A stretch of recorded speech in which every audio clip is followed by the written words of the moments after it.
बाबा के माइक है। कौन कौन समझते हैं हम बाबा के माइक है?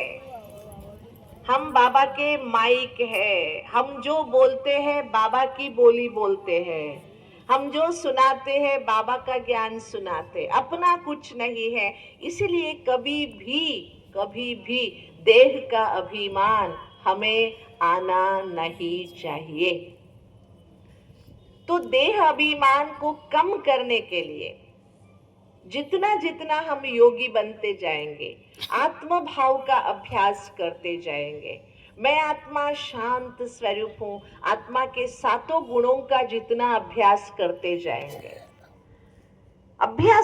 जाएंगे। गीता में भगवान से अर्जुन पूछता है, तुमने बड़ी बड़ी बातें बता दी, अब इन बातों को जीवन में लाए कैसे? बातें तो बहुत बड़ी है, इसको जीवन में उतारे कैसे? उसके लिए भगवान कहते हैं, अभ्यास योग युक्तेन चेतसा नान्यगामिना। कैसे होगा? अभ्यास के आधार से होगा।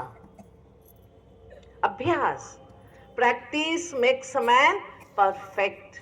मनुष्यात्मा को परिपूर्ण बनने का एक ही साधन है, अपने आप को संपूर्ण बनाने का एक ही साधन है, वो है अभ्यास। जितना अभ्यास ज्यादा करते रहेंगे, जितना हम आत्माभिमानी बनने का अभ्यास करते जाएंगे,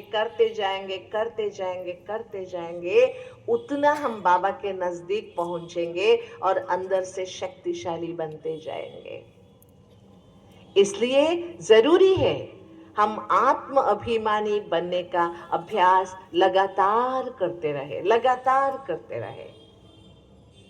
हम बाबा बाबा शिव बाबा तो 1000 बार बोल देते हैं, लेकिन आत्म स्मृति में रहना।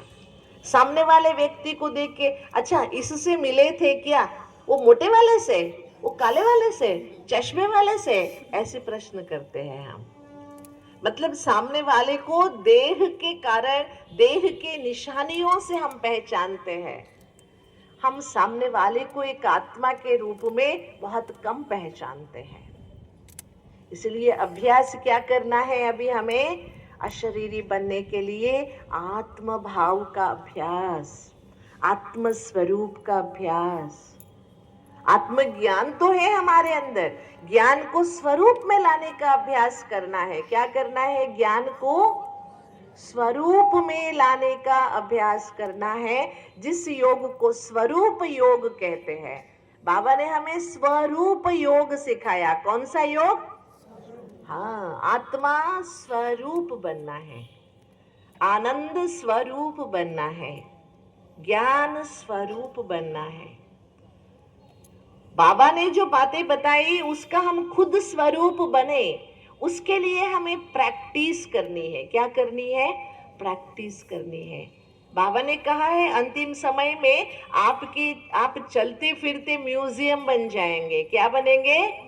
चलते फिरते म्यूजियम बन जाएंगे। कैसे बनेंगे चलते फिरते म्यूजियम? कैसे बनेंगे? आगे पीछे चित्र वाला शर्ट पहन के, साड़ी पहन के चलेंगे तो चलते फिरते म्यूजियम बनेंगे क्या? कैसे बनेंगे? हमारी चेहरे से, हमारा चेहरा परमात्मा को दर्शाए। जैसे बच्चे को देख के बाप याद आता है, वैसे हमें देखकर कौन याद आए? बाबा याद आए। कहते हैं ना, तुम फलाने के बच्चे हो क्या, फलाने की बेटी हो क्या, तुम्हारा चेहरा उनसे मिलता है। इसी तरह हमारी चेहरे से कौन दिखाई दे? बाबा दिखाई दे। हमारी बोली से कौन दिखाई दे? बाबा दिखाई दे। हमारी चलन से कौन दिखाई दे? बाबा दिखाई दे। ऐसा हमें अभ्यास करना है। समय नजदीक आ रहा है, सभी को घर लौटना है।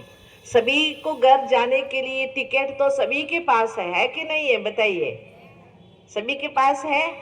अच्छा, आप मुझे बताइए, सभी का अमृत वेला अच्छा चल रहा है? अच्छा चल रहा है क्या? या अमृत वेले में जुटका खाते हैं? जुटका खाते हैं? नहीं खाते हैं। मैं आपको एक हंसी की बात सुनाती हूँ। एक बार हमारे यहाँ, हमारे जोन में ना 6 महीने में एक बार भर्ती होती है ब्राह्मणों की। अलग अलग भाइयों की अलग, माताओं की अलग, जोनल हेडक्वार्टर में भट्टी करते हैं। तो भट्टी चल रही थी, भाइयों की भट्टी चल रही थी। 800 जितने भाई बैठे हुए थे, भट्टी चल रही थी। मैंने देखा 7 दिन की भट्टी थी। पहला दिन देखा, दूसरा दिन देखा, अमृत वेले सब झुटका खा रहे थे।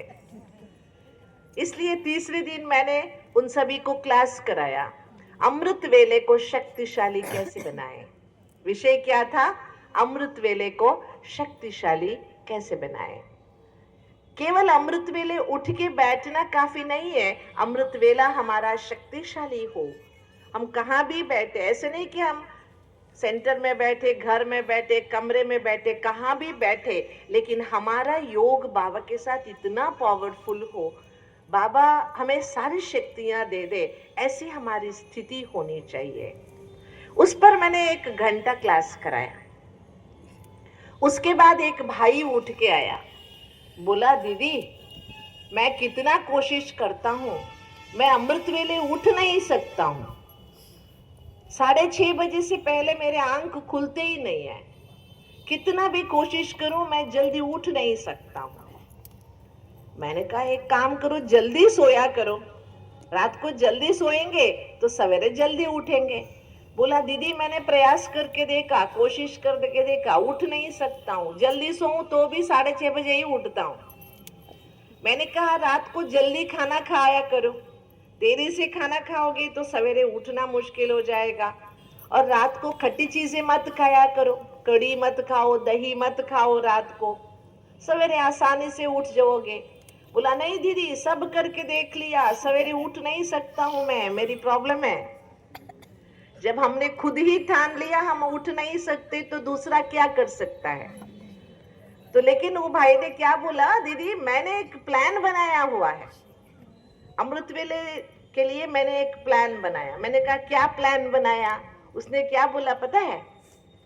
उसने एक ग्लोब लिया हुआ है, आपने शायद सुना होगा, मैंने पहले भी सुनाया था।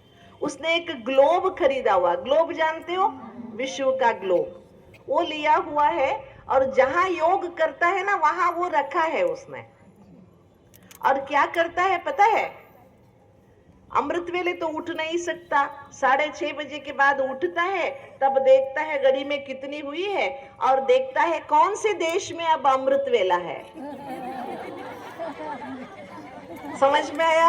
भारत में तो नहीं है, कौन से देश में अमृत वेला है वो ग्लोब घुमा देता है, सोचता है फलाने देश में बैठा हूँ, ऐसे बैठ के योग करता है। बहुत अच्छा लग रहा है, आप लोग भी ऐसे करने वाले हो क्या? हाँ?